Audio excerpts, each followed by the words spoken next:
Welcome to the deep dive. So let's talk about that 2025 China military parade. Quite the spectacle. Yeah, visually very powerful. Absolutely. You had the global range DF-5C ICBMs, those hypersonic YJ-21 carrier killers, even the AJX-002 robotic drones.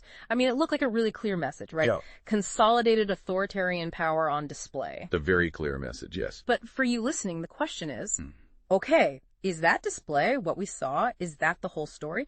Or is our deep dive uncovering something, well, more complex happening globally? Well, exactly. Appearances, as they say, can be deceiving.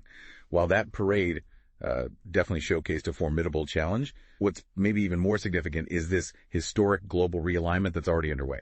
Kind of in response. It's a realignment. Yeah, it's not like the world is just watching. Yeah. Instead, you're seeing a new security architecture forming. Democratic vanguards, really. Okay. But here's the critical bit you need to grasp. This period, right now, stretching maybe to 2030, we're calling it the Valley of Vulnerability. The Valley of Vulnerability. It's this fragile window where this new democratic security setup, well, it's still getting built. It's strengthening, yes, but it leaves nations exposed while their industries are racing to rearm. Potential for trouble. That's a really crucial point, because what our sources are suggesting is this isn't about the old model, like American primacy leading everything. No, it's shifting. What seems to be emerging is something different, a distributed alliance. Think of it as a resilient mesh.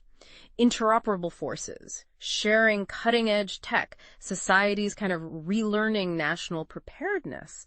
We saw hints of this with those coalitions of the willing summits, remember? Yeah. Like the one back on September 4th, 2025, coordinating long-term security for Ukraine. And what's so striking here, what's fascinating, is that this isn't a fracturing of the West. It might look messy, but it's actually a coalescing. Coalescing. Yeah, into a more resilient, multipolar democratic force. It's about hedging strategically against all this uncertainty. It's a collective strengthening, really. Okay, so if it is coalescing, who are the key players driving this? Who are these vanguards?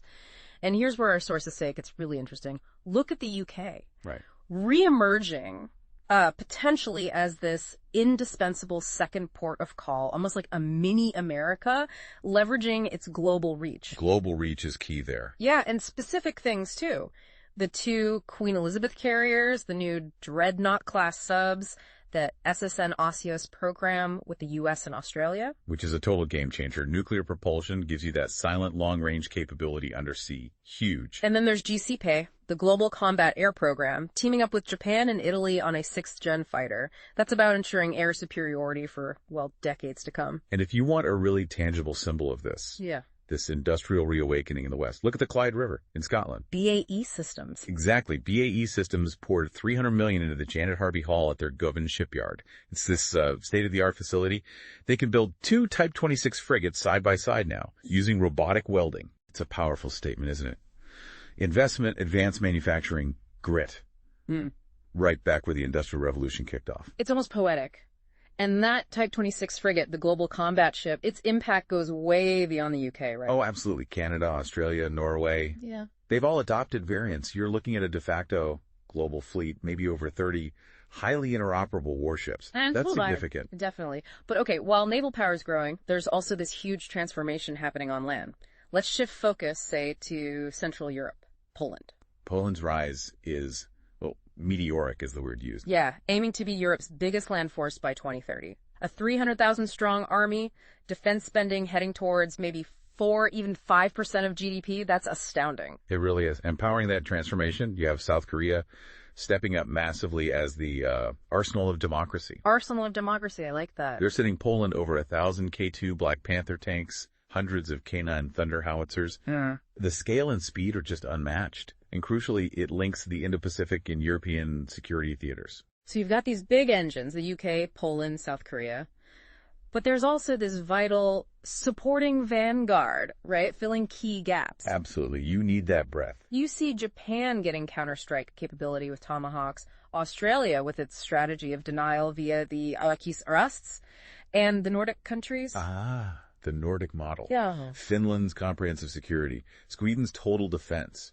It shows what real societal resilience looks like. The whole population is involved. The different mindset. Completely. But, and this brings us back, this raises that important question again.